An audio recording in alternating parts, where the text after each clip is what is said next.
There's a kind of tired that sleep can't fix. You know it. The kind where your body lies still, but your mind keeps working, replaying the bills, the arguments, the things you forgot to say today, the calls you still need to make tomorrow, the worry that never quite finds a place to land. Maybe that's why you clicked on this video tonight. Not because you wanted another lecture about prayer, but because somewhere inside you, a small, tired voice whispered, just try something different tonight. Just this once.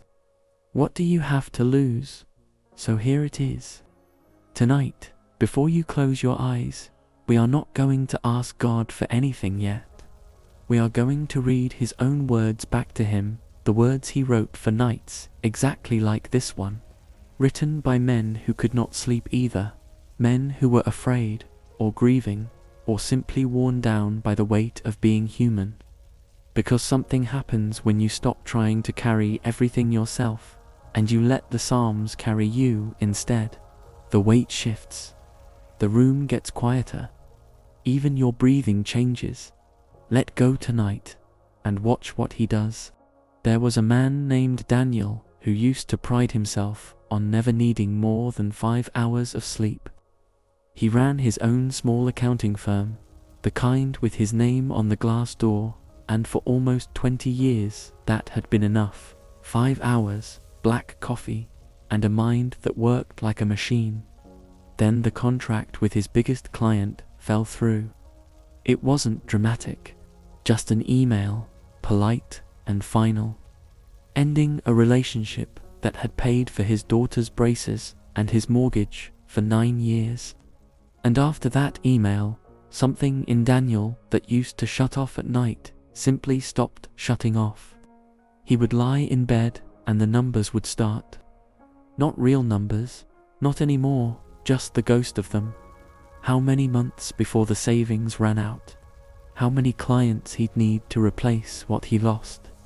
What he would say to his wife if it came to that. He told himself it was just stress, temporary, the kind that fixes itself once a new client signs. But 3 months passed, and the new client never came, and neither did the sleep. His wife noticed before he did. She found him one night at 2 in the morning, sitting at the kitchen table with a legal pad covered in numbers that didn't add up to anything because there was nothing left to add. She didn't say much.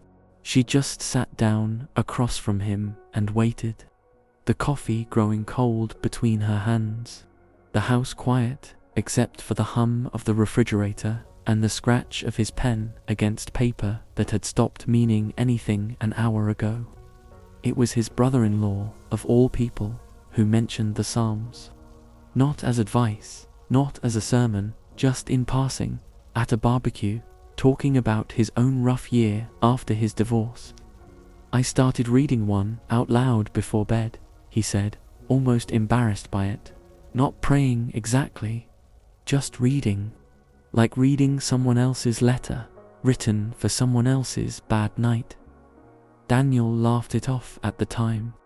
He wasn't the kind of man who read things out loud to an empty room. He'd nodded politely, changed the subject to football, and forgotten about it within the hour, or thought he had. But 2 weeks later, lying awake again at 1 in the morning, doing math that led nowhere, he found himself reaching for his phone, not to check his bank balance for the 4th time, but to search for Psalm 4, the only one he could remember his brother-in-law mentioning by number. He read it under his breath, half marking himself, "Hear me when I call, O God of my righteousness. Thou hast enlarged me when I was in distress." He didn't feel anything change. No wave of peace, nothing he could have described to anyone the next morning. Just words, read quietly in a dark room. But he did it again the next night, and the next. Not because it fixed anything, his client list was still thin. His savings were still shrinking, but because it gave the hour between midnight and 1 o'clock somewhere to go besides his own spinning thoughts. He wasn't solving his problem, at 1 a.m. He was simply not alone with it anymore. There's a difference, he would learn, between a problem you carry by yourself and a problem you carry in a room where something larger than you is also paying attention. 3 weeks in, his wife asked why he'd started keeping his phone on the nightstand instead of checking it the moment he woke up. He told her the truth, that he'd been reading Psalms before bed, quietly, almost like a habit he was embarrassed to admit to. She didn't make a big thing of it.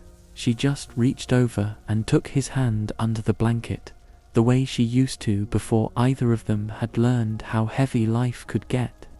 It took 5 more months before a new contract came through, a smaller client, nothing like what he'd lost, but steady. Daniel will tell you, if you ask him honestly, that the Psalms didn't make the money appear. They didn't fix his business. What they did was quieter than that. They gave him somewhere to put the fear at night, so it stopped multiplying in the dark.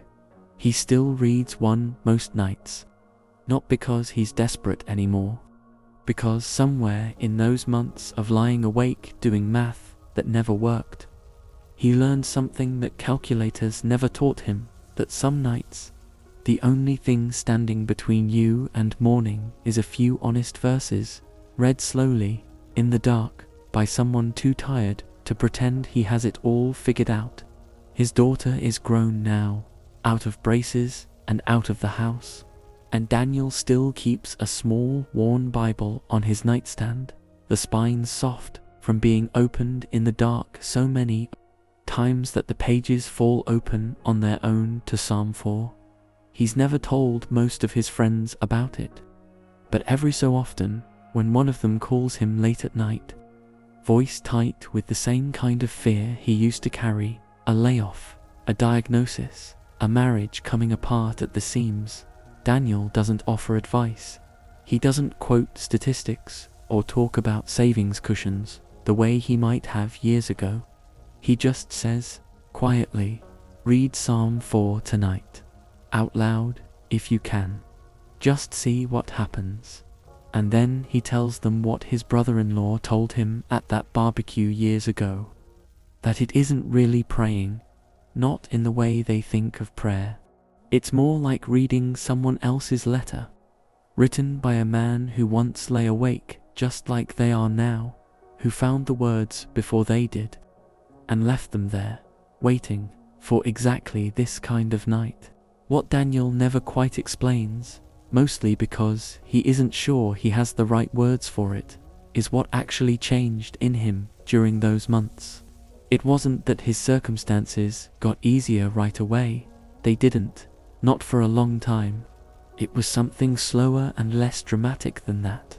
The simple, repeated act of speaking truth into a dark room until the room itself felt less dark, until the numbers in his head stopped being the loudest voice in it. Some nights now, even with the new client steady and the bills paid, he still finds himself lying awake for no reason at all. Old habits of worry don't disappear just because the crisis does. They linger, quieter, waiting for an opening. But he no longer reaches for his phone to check anything, no longer does math in the dark that leads nowhere.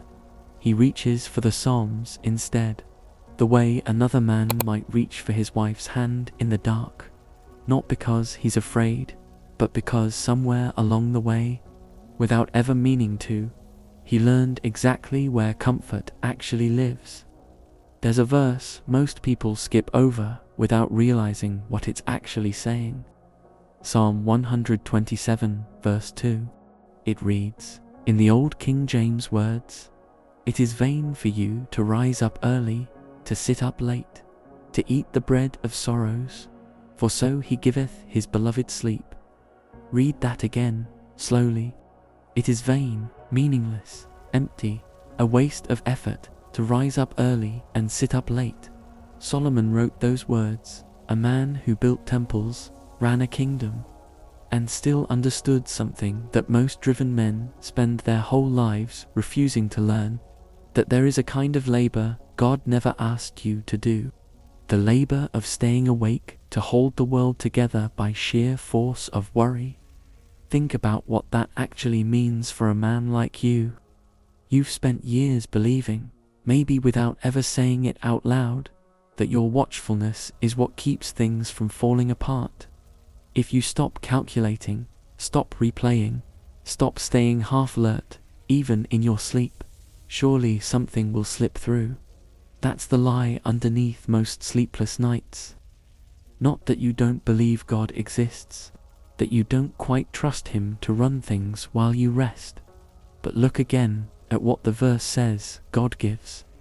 Not wealth to the anxious, not answers to the worried, sleep to the beloved. Not earned, not the prize at the end of enough striving. Given the way a father slips a blanket over a child who finally stopped fighting bedtime, simply because the child is his, not because the child did anything to deserve the rest. This is where the Psalms differ from almost everything else competing for your attention at night. The news doesn't sleep. The market doesn't sleep. Your phone, lit up with notifications, was built specifically to never let you rest. But here, in this old book, written by men who buried children, lost kingdoms, and ran from armies, you find this strange, recurring insistence that the watchman can finally close his eyes because someone else is watching now. David said it even more plainly in Psalm 4, the same chapter Daniel found himself reaching for in his own sleepless months. I will both lay me down in peace and sleep, for thou, Lord, only makest me dwell in safety. Notice the order of that sentence. He doesn't say, I will figure out my safety, and then I will sleep. He says the opposite. The sleep comes first. The peace comes first. The safety is something he trusts, not something he verifies before he's willing to close his eyes. That's a hard thing to practice if you've spent decades being the one who checks the locks twice, who reads the fine print, who doesn't trust anything he hasn't personally inspected. There's nothing wrong with diligence in daylight, but night was never meant to be more diligence. Night was designed, from the very first chapter of Genesis, as the time when the day's work simply stops, whether finished or not, and rest is trusted to do what striving cannot.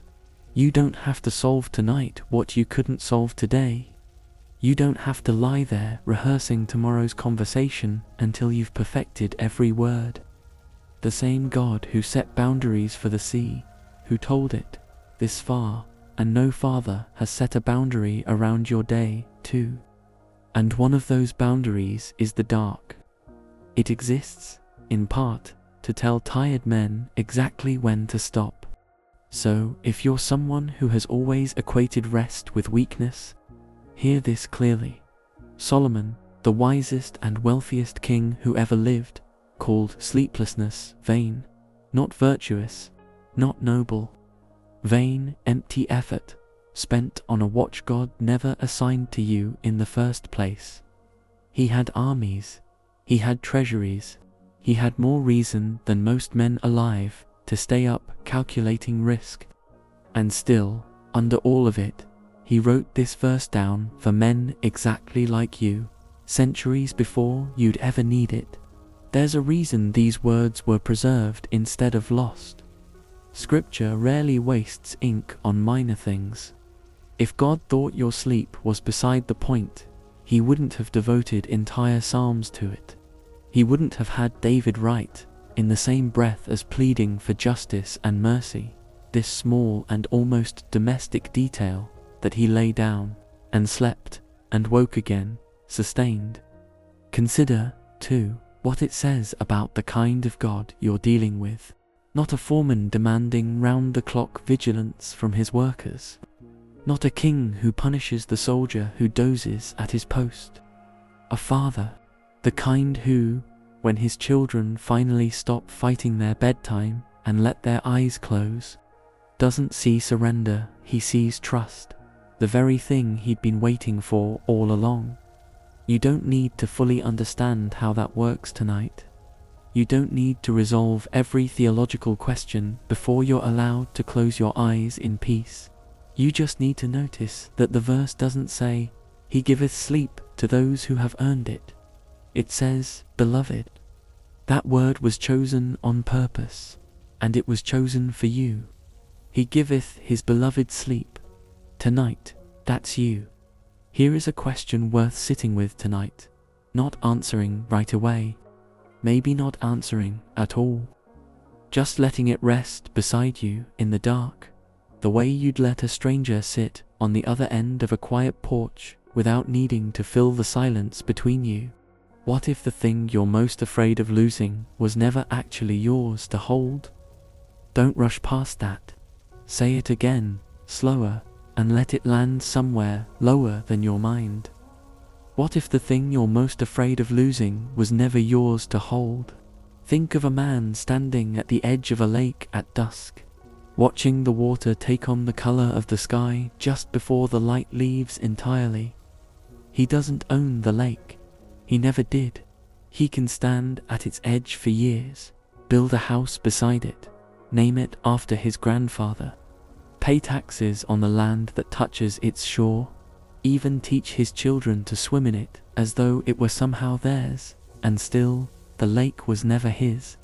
It was only ever his to witness, his to walk beside, his, for a while, to love. There's a particular kind of grief that comes from forgetting this distinction. The man who believes the lake is his, truly his, in the deepest sense, not just on paper, spends his life anxious about every ripple. A drought worries him personally, as though the lake's thirst were his failure. A storm that churns the water dark worries him too, as though he should have somehow prevented weather itself. But the man who remembers the lake was only ever his to witness, can stand at the very same shore, watch the very same storm, and feel something closer to awe than dread. The water was never his responsibility to manage, only his privilege to know. Maybe your job is like that. Maybe your health is, maybe the people you love most, the ones whose breathing you still listen for down the hall.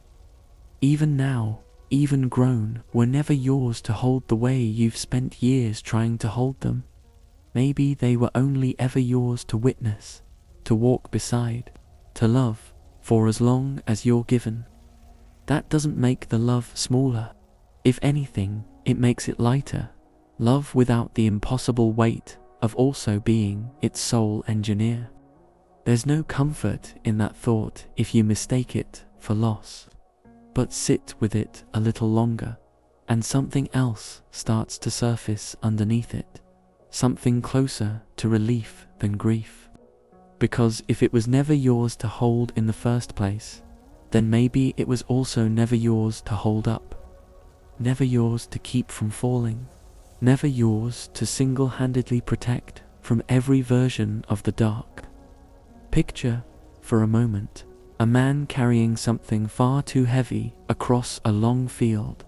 His arms are shaking. His shoulders have given up complaining and gone quietly numb instead.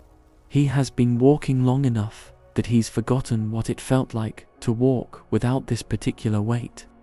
Forgotten that there was ever a version of himself who moved freely, without calculating every step against how much further he could carry this before something gave out. And somewhere along that field, someone walks up beside him, not to admire the weight he's carrying, not to ask how he managed to carry it this far alone, not even to ask why he never asked for help sooner, but simply to take one end of it. To say, without much fanfare, "I've got this side now." Does the man set it down because he's weak? Or does he set it down because he finally believed someone else when they said they had it? There's no shame in either answer, but there's a different kind of rest waiting on the other side of each one. The man who sets something down out of exhaustion alone often picks it right back up the next morning, ashamed of having needed the break, But the man who sets it down because he believes, really believes, that the other end is being held, walks the rest of the field differently, lighter, less braced, less ready at every step, for the moment it all comes crashing back onto him alone. That's the question underneath tonight's question. Not, are you capable? You already know you are. You've proven it for years, in ways no one applauded and no one noticed. The real question is something quieter. Do you believe him when he says he's got this side now? You don't have to answer that out loud. You don't even have to answer it tonight. Some questions aren't meant to be solved before sleep. They're meant to be carried into it, set down gently on the nightstand beside the lamp, picked back up tomorrow if you need to, or left there entirely if you don't. There's an old image, almost too simple to take seriously, of a child being carried up a flight of stairs by a parent at the end of a long day. The child fought sleep in the car the whole way home, certain the way children are certain about everything that staying awake mattered, that there was still something important happening that required their attention. And then, somewhere between the car and the front door, the fighting just stopped. Not because the child solved anything, not because the day's questions got answered, simply because the carrying began, and something in the small body recognized it and let go. The parent didn't ask the child to stop fighting. The carrying itself was the argument, and the small body believed it before the small mind caught up. You have spent so many years being the one who carries, the one who stays awake in the car ride of your own life, certain that your vigilance is what gets everyone home safely. And maybe it has, in its way, for a long time. But carrying and being carried are not opposites you have to choose between forever. There are seasons for each. And there is something almost unbearably tender about a grown man finally admitting, if only to himself, in the dark, with no one watching, that tonight might be a night for the second kind. What if the thing you're most afraid of losing was never actually yours to hold? Let that sit in the dark with you for a while. Let it breathe.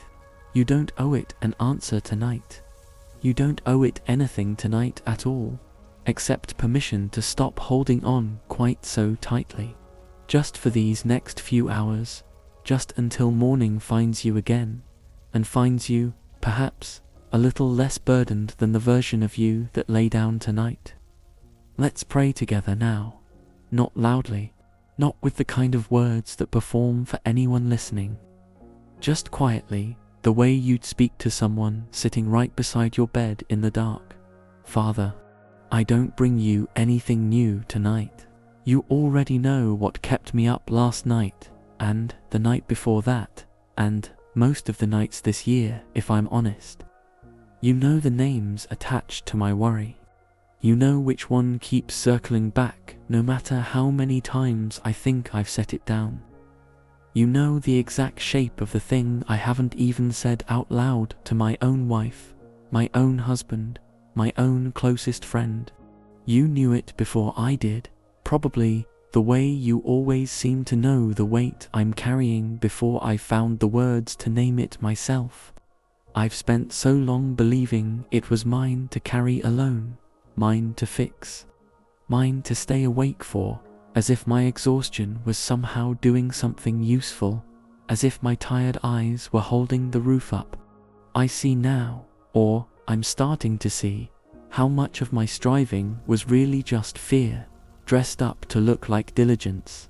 Fear wearing a suit and tie, showing up to work every morning, convincing everyone, including me, that it was simply responsibility. Tonight, I want to set it down, not because I've stopped caring, not because it stopped mattering, but because I finally believe, even just a little, that you were never asking me to carry it without you. Lord, you said you give sleep to those you love, not to those who've earned it, not to those who've solved everything before bed, To your beloved, tonight, I want to receive that the way it was meant, as a gift, not a reward. I confess that most nights I treat sleep like something I have to qualify for, as if I need to prove the day was productive enough before I'm allowed to rest. Forgive me for that. Teach me to receive instead of earn. I lay down the conversation I keep rehearsing in my head, the one that never actually happens the way I imagine it. I lay down the number on the bank statement that I keep checking like it might have changed since this morning. I lay down the phone call I'm dreading, the diagnosis I'm waiting on, the silence from someone I love that I don't know how to interpret. I lay down the version of myself that believes rest is something I have to deserve before I'm allowed to take it. I lay down the years I spent believing that staying awake longer than everyone else was a kind of strength, when really, Lord, it was just fear wearing the costume of responsibility. I lay down the comparisons, the men who seem to sleep easily, who seem to carry less, who I assume must be praying better than I am, trusting better than I am. I don't know their nights. I only know mine, and tonight I'm bringing you mine, just as it is. I lay down the small, persistent voice that tells me I'm behind in my career, behind in my health, behind in becoming the man I always assumed I'd be by now. I don't fully know how to silence that voice, Lord, but I'm asking you to quiet it for tonight, even if just for these few hours. You said, "Come to me, all that labor and are heavy laden, and I will give you rest." I'm coming, Lord, tired, tonight, exactly as I am, with nothing solved and nothing figured out, with a body that's tired in places I can't even point to anymore, with a mind that's been running the same loop for longer than I'd like to admit. I don't need you to fix everything before morning. I just need to know you're awake while I'm not, that the watch doesn't end just because I close my eyes, that you don't grow weary, you don't slumber, you don't need a night off the way I do. Thank you for the people you've placed beside me, the ones who've sat at my kitchen table at 2 in the morning without needing to fix anything, who've just stayed. Thank you for not leaving me to figure this out entirely alone, even on the nights it felt that way. Thank you for the small mercies I forget to count, the roof over my head tonight, the breath still moving in and out of my chest without my having to manage it, the body that knows how to heal in ways I never taught it, the years I've already come through that once felt every bit as impossible as tonight feels, and Lord, for the things I genuinely cannot lay down tonight, the worries that keep circling back no matter how many times I name them and release them. Would you hold those especially close? Not because my faith is too small to release them fully, but because you already knew, before I prayed this prayer, exactly which ones those would be. You knew them before I was born. You'll still know them long after tonight is over, long after I've forgotten most of what kept me up this particular evening. Teach me, slowly, what it means to trust you the way David trusted you when he wrote that he would lie down in peace and sleep, because you alone made him dwell in safety. I'm not there yet, most nights, but I want to be, and tonight, in this small, ordinary act of closing my eyes before everything is resolved, maybe that's exactly where the trust begins, not with a feeling, but with a decision, repeated quietly, night after night, until one day it finally feels like the truth it always was. So here's my prayer, simple as it is. Hold what I can't hold tonight. Watch what I can't watch. And when I wake up, whatever has shifted, whatever hasn't, let me wake up believing you were here the whole time, working quietly in the dark while I finally let go. Let go tonight, Lord, and let me watch what you do. In your name, I rest. Amen. Somewhere outside your window, The night has already settled into the kind of stillness that only comes after most of the world has finally stopped trying to be heard. Streetlights humming low and amber over empty sidewalks, still faintly glistening from earlier rain. A single car passing somewhere far off, its sound rising and fading like a wave pulling back out to sea. A dog barking once, twice, and then deciding the night wasn't worth the effort after all. A porch light left on by someone who forgot, or someone who left it on for exactly this kind of late hour. A wind chime somewhere down the street, stirring just enough to mark that the air is moving at all, and then nothing again but the soft, steady weight of quiet settling over rooftops, fences, mailboxes, leaning slightly with age, and the bare branches of trees that have long since let go of whatever they were holding on to in daylight, swaying now only because the wind asks them to, not because they have anywhere urgent to be. Picture a room not unlike your own, the kind with a lamp left on low in the corner, casting just enough light to soften the edges of furniture without ever fully revealing them. Photographs on a dresser whose faces you could draw from memory even with your eyes closed. A half-read book left open on the nightstand at whatever page sleep finally won. A pair of reading glasses folded beside it. A glass of water left untouched since before dark. A blanket folded back at the foot of the bed, the way someone left it that morning without thinking twice. A pair of shoes set neatly by the door, out of years of habit rather than thought.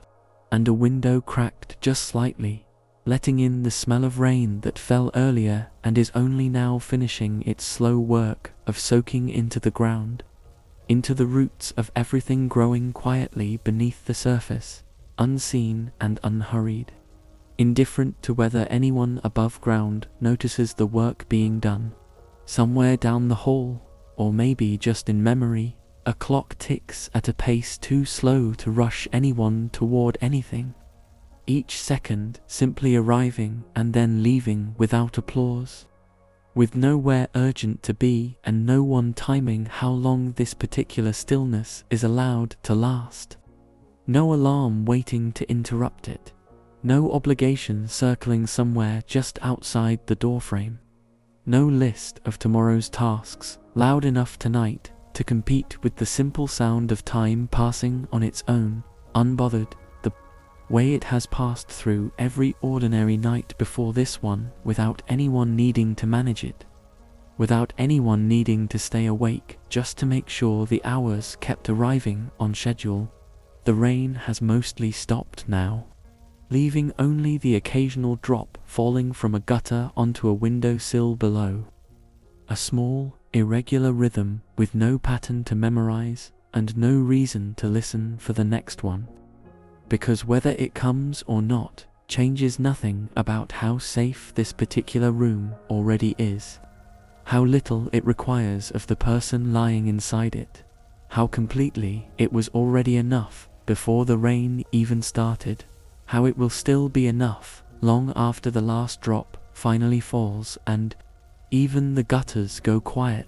Far off, past the rooftops and the dark shapes of trees you can't quite name in this light, there's one window lit in a house you'll never visit, belonging to someone you'll never meet, who is, in this exact moment, just as tired as you are, just as ready to finally stop holding on to whatever the day demanded of them, carrying some version of the same invisible weight you've been carrying, lying awake with their own version of your worry, their own number that won't add up, their own conversation they keep rehearsing, their own name they're afraid to say out loud to anyone but the dark, though neither of you will ever know it, though somewhere above both your rooftops the same quiet is settling, patient enough to wait for both of you, patient enough to wait for everyone in every lit window across this whole tired, ordinary town, every one of them believing,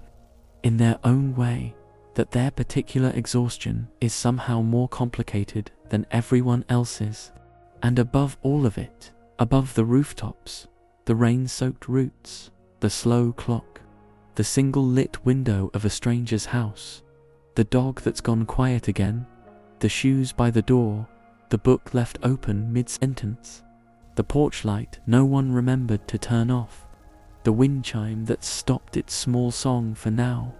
There is a kind of quiet that doesn't ask anything of you, that isn't waiting for you to perform or explain or prove you deserve to be wrapped inside it, that simply exists, patient and unbothered, the way it has every night before this one. Whether or not you noticed it was there, whether or not you believed on any of those other nights that it was actually meant for you too, whether or not you've ever once, in your whole tired life, let yourself fully receive it. Let go tonight, here, in this room, in this exact and ordinary darkness, and simply watch what settles over you when you finally stop fighting it. When you let your shoulders drop the half-inch they've been holding all day without you even realizing it. When your jaw finally unclenches and your breathing slows to match the pace of the rain outside instead of the pace of your thoughts. When the part of you that's been standing guard all day finally sits down just for tonight and lets something else take the watch. This is the kind of night that was made for exactly this, for laying down, for going quiet, for trusting that morning will come on its own, the same way it always has, whether you stay awake to watch for it or not, whether you've solved anything by the time it arrives or simply rested, which, tonight, is enough, which, tonight, was always going to be enough, long before you ever doubted it, long before this particular night even began, long before you were even born into a world that would one day ask so much of you and give you, in return, nights exactly like this one to set it all back down. There's one more psalm worth hearing tonight. Read slowly, the way it was always meant to be read, not rushed through on a Sunday morning, not skimmed between errands, but spoken quietly into a dark room by someone who needed every word of it to be true, perhaps centuries ago, perhaps tonight. Psalm 121, a traveler's psalm. Some scholars say, words sung by pilgrims walking uncertain roads toward Jerusalem, men and women who knew exactly what it felt like to lie down somewhere unfamiliar, far from home, with no one but God Himself standing watch over the dark.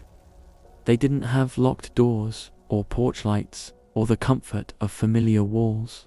They had only the road behind them, the road ahead, and this small, stubborn confidence that they were not making the journey unwatched. I will lift up mine eyes unto the hills, from whence cometh my help. Just sit with that for a moment. Not the hills themselves, but the lifting. The simple act of looking up instead of down, away from the spinning thoughts in your own chest and toward something larger, older, steadier than anything you've been carrying. Most of your worry, if you're honest, happens with your eyes turned inward, replaying, calculating, rehearsing. This verse begins somewhere else entirely. It begins with the decision to look up before looking in.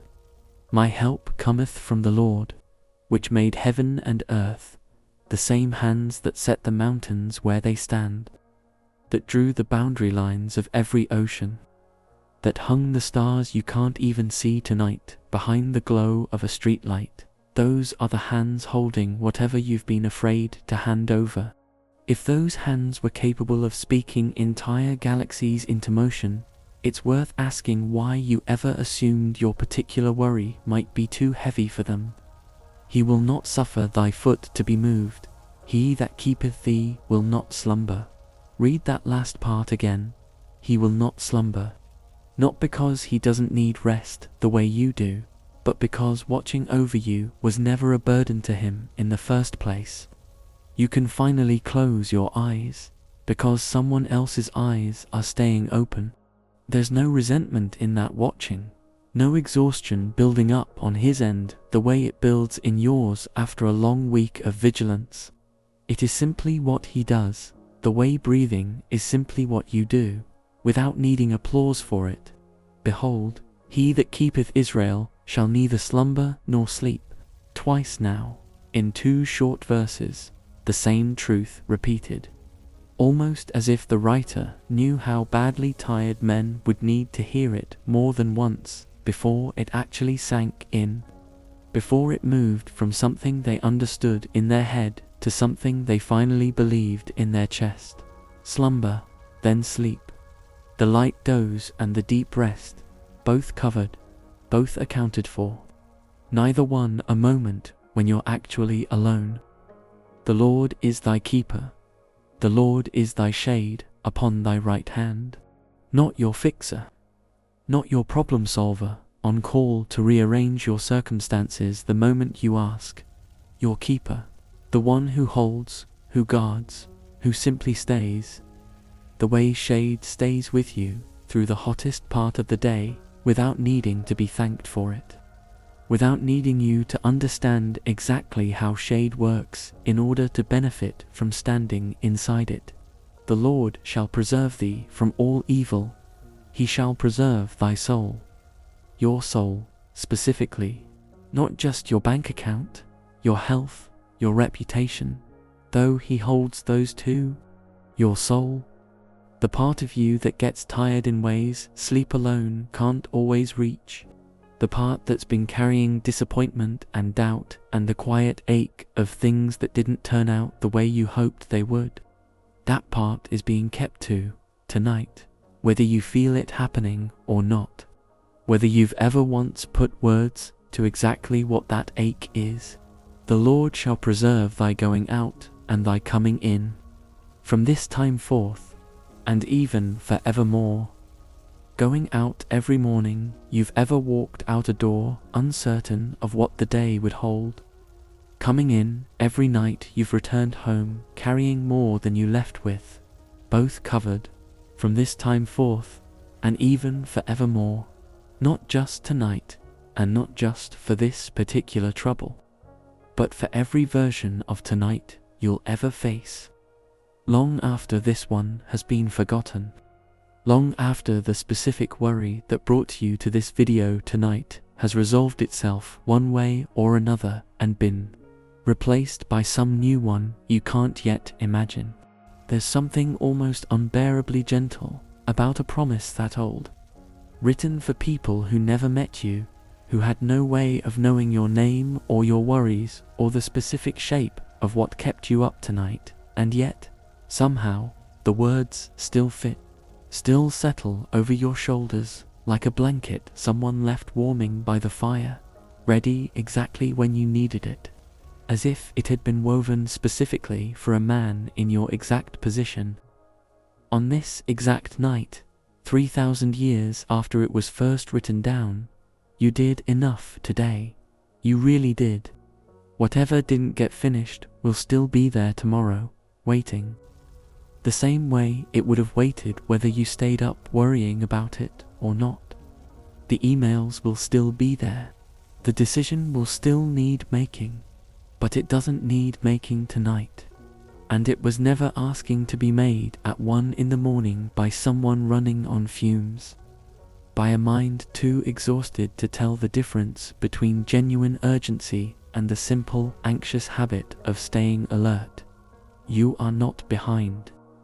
You are not failing by closing your eyes before everything is solved.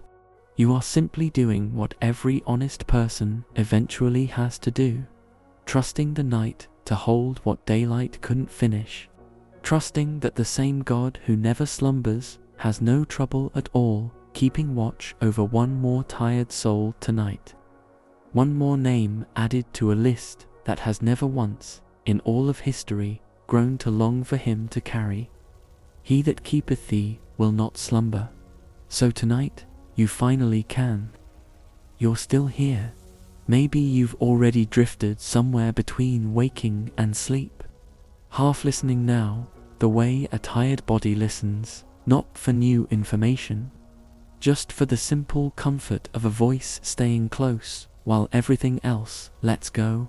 Maybe your eyes have already closed and you're hearing this the way you hear rain on a roof, present but no longer urgent, a sound rather than a message. That's all right. You don't need to catch every word from here. The words have already done what they came to do, not to convince you of something new, but to remind you of something old, something you knew once and simply forgot under the weight of everything else. Let's bring it home, gently, the way you'd lower a sleeping child into a crib without waking them. Slow hands, soft voice, no sudden movements, no last-minute lecture disguised as encouragement. You came into tonight carrying something, maybe several somethings, a number that wouldn't add up, a conversation that still hasn't happened, a fear you've never quite said out loud to anyone, not even in this dark room where no one but God could hear it anyway. And somewhere between that first restless hour and this one, something shifted. Maybe not the circumstances, those are probably still exactly where you left them. The bills are still due. The diagnosis is still pending. The relationship is still strained. None of that disappeared just because you read a few old verses by lamplight. But something else moved. A weight you've carried so long you stopped noticing it as weight at all loosened, just slightly, just enough to remind you it was never meant to be permanent. You handed something to someone larger than yourself tonight, maybe for the first time in longer than you'd like to admit, and the world kept turning anyway. The sky didn't fall because you finally stopped holding it up.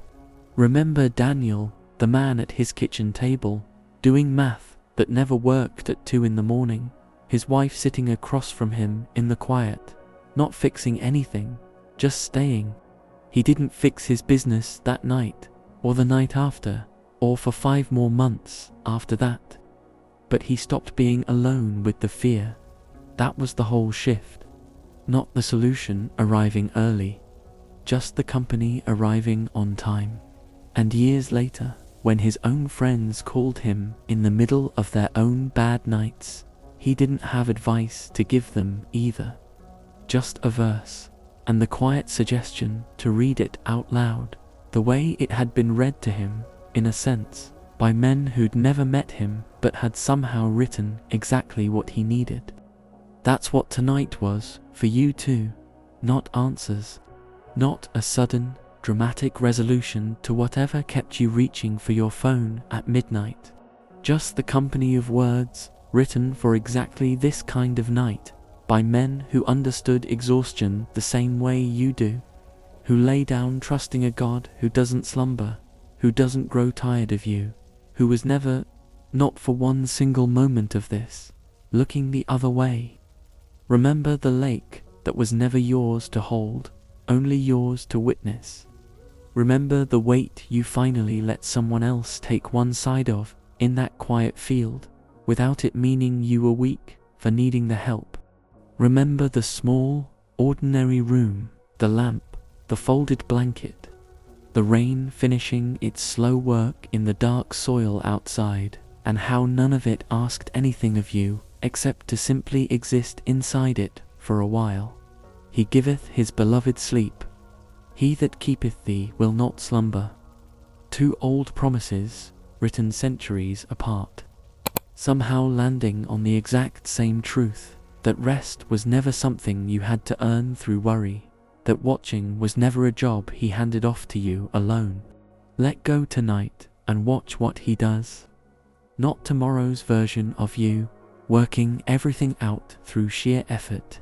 Tonight's version, simply resting, simply trusting, simply allowing morning to arrive the way it always has, on its own schedule, in its own time, carrying whatever it's carrying for you, whether that's an answer you've been waiting on, or simply one more ordinary day to walk through with a little more strength than you had before you slept. You did enough today. You are enough tonight. And whatever tomorrow holds, It can wait until tomorrow to be carried by you, by him, by whatever combination of both finally lets you put your head down without one more calculation running through your mind. Sleep now. He's watching.